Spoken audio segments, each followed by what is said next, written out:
Why Descendants' royal wedding changes everything. The romance between Ben and Mal hit a new high at the end of Descendants 3 when the two became engaged in a ceremony in which Mal declared she wants to be the queen of both the Isle of the Lost and the United States of Aradan. This hints that finally, Mal may be able to bridge the two worlds, and the kids of various Disney villains can return for this special occasion for Maleficent's daughter. But how does the royal wedding literally change everything? If you had doubts, then it's time to get rid of them all, as the royal wedding is going to be an animated special and is set to air on the 13th of August, 2021. The special will focus on Aradan's social event of the year, where Dove Cameron, Mitchell Hope, and other original cast members will reprise their roles. For 6 years, Descendants captivated its viewers and grew to become one of Disney's biggest entertainment franchises ever. And the royal wedding sets the stage for a new chapter of compelling Descendant stories and characters that we have yet to see. We've seen that Evie will design Mal's dress and be the maid of honor from the trailers. Their friendship has truly been exceptional and true to the core. Evie is surprised as much as she is happy to be the maid of honor, and somehow saw it coming as she already had an idea on which dress to wear. She is the only one, well apart from Ben, who we know Mal is willing to die for. Evie has already prepared the invitation letters or cards, and there's enough time left even after the planning is done. This means there's more action that we have yet to see. By being queen of both the United States of Aradan and the Isle of the Lost, Mal breaks the norm that has always separated the two worlds and the burden of always choosing 4 VKs that would join Aradan each year. From her statement, Mal is determined and has always been looking forward to this moment most of her life. The teasers being uploaded on YouTube show that everything is perfectly fine as preparations are underway, but with the two worlds coming together, anything is bound to happen. Wait a minute, does this mean that the wedding might go wrong? Well, with Disney, you've got to expect anything. As excitement fills the air about the Descendants' royal wedding, there's a tinge of sadness about the absence of Carlos DeVille. Cameron Boyce, who played the character Carlos, passed on suddenly after suffering a seizure in his sleep, and it was impossible to think that Descendants would continue without him. Carlos played a pivotal role in the Descendants franchise as displayed in different scenes. For instance, the last scene of Descendants 3 shows Evie, Jay, Mal, and Carlos racing towards the Isle of the Lost, where Mal removes the barrier between Aradan and Island of the Lost permanently. He's the one who helped the villain kids locate the museum where the fairy godmother's wand was kept. After the death of Cameron Boyce, the Descendants cast members were so heartbroken that they did not want to do another Descendants movie. Although there was a possibility of a 4th live-action movie of Descendants that could be done, Dove Cameron felt that it would have been wrong. Dove, however, thought that the series could take a different direction that could involve new characters. Each Descendants movie introduced a new crop of younger villain kids, including Celia, daughter of Dr. Facilier, Squeaky and Squirmy, twin sons of Mr. Smee, and Dizzy, daughter of Drizella Tremaine. In Descendants 3, Celia's arc is explored more, and she tracks the cracks of magic in the underground tunnel.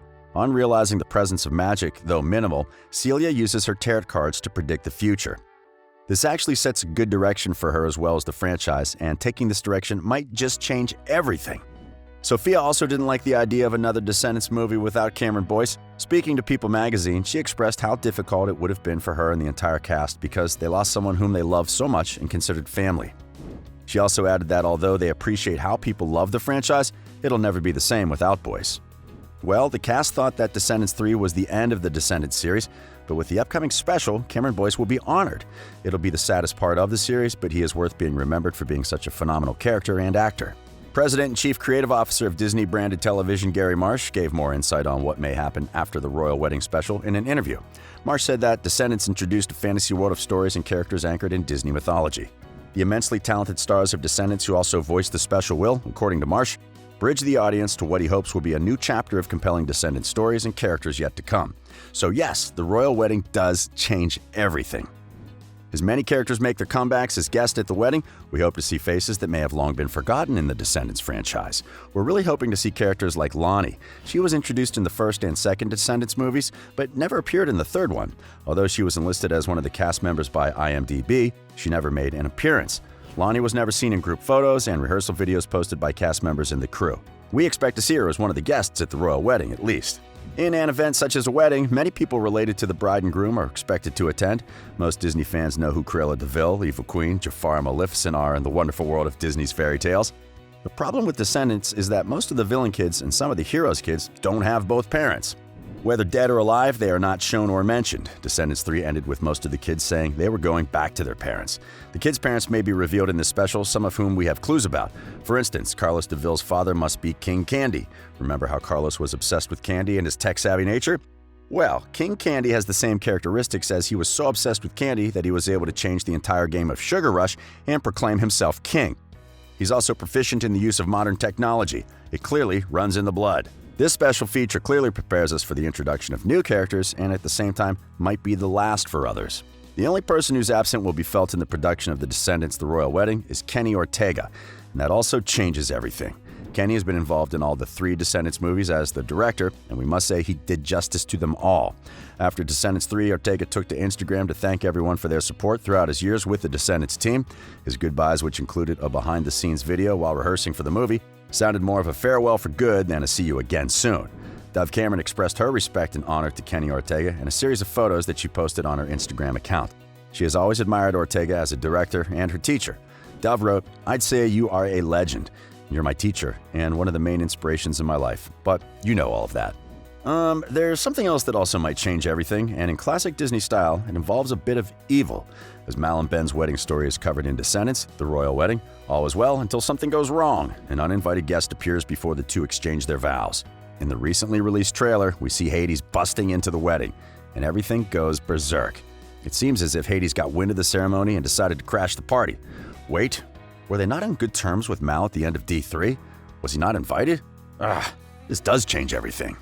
Another character that fans expect to see is Maleficent. In the last Descendants, she sends her daughter Mal together with 3 other VKs to Auradon Prep to claim the wand to free herself. Mal silently agrees because she wants her mother to be proud of her. In a twist of events, Mal is at Ben's side when he is crowned king. The fairy godmother loses her wand, and Maleficent regains her powers. She travels to Auradon in a cloud of darkness, where she confronts her daughter in a dramatic stare-down, where Maleficent is magically transformed into a tiny lizard. That was the last time she was seen as a human. We have a feeling that Maleficent did not appreciate being turned into a lizard. As revealed before, she has enough power and treachery to get herself out of challenges. She also has a bone to pick with Hades, and they have not met since Hades returned.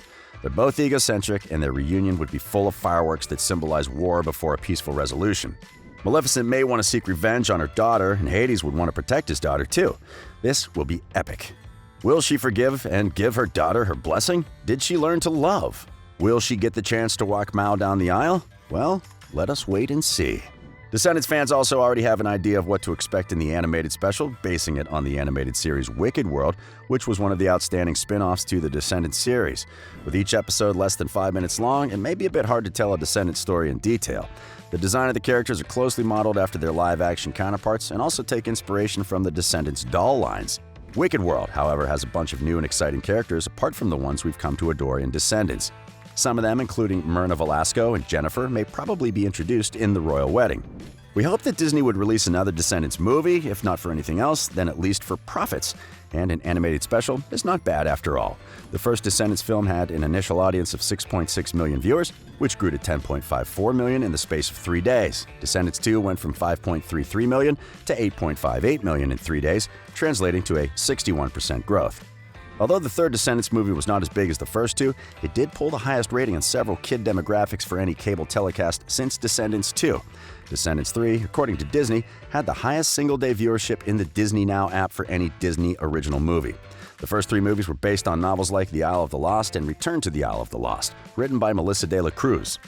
Since the 4th novel was published in 2019, fans wished that the 4th Descendants movie would be based on the novel, but Disney had other plans for the fans.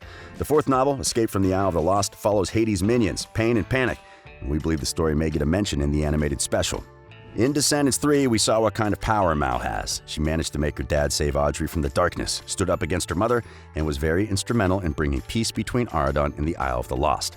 And that's not all. Mal managed to convince Ben and people from Auradon to let some of the villain kids, including Dizzy, visit Auradon before finally bringing down the barrier. Mal achieved all this when she was not even engaged to Ben, and being a villain kid, that was a big statement. Now that her wedding is almost here, we're eagerly waiting to see what type of a queen she'll turn out to be. We know she's a villain kid, and she has the villain blood in her veins. Will she seek revenge for how they were treated while still young? Has she really changed, or is it just an act to gain power? If she does go evil, it will surely change everything. Which direction do you think Descendants will take? Let us know your thoughts in the comments section below.